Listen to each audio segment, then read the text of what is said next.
અમને અમારું વળતર પાછું દઈએ, બીજું કાંઈ નહીં. બસ અત્યારે જે થાંભલા નાખવાની કામગીરી ચાલુ છે તો કેવું વર્તન હોય છે? પોલીસ આવે છે ત્યારે કઈ રીતના તમને હેરાન કરે છે?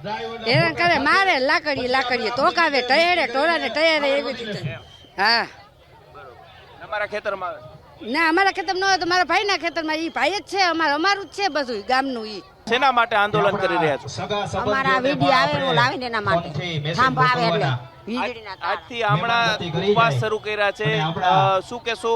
કેટલો સપોર્ટ મળી રહ્યો છે ને સરકાર હવે કઈ રીતના પગલા લેવા છે? અમે સરકારને એટલું જ કહી કે અમને અમારું વળતર આપો.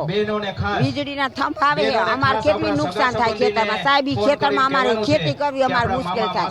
અમારા નાના છોકરા, અમારા દીકરા અહીંયા જાય ને તો એને જોખમ કેટલો ખબર ખેતરમાં, અને પાછું અમને વળતર આપતા નથી.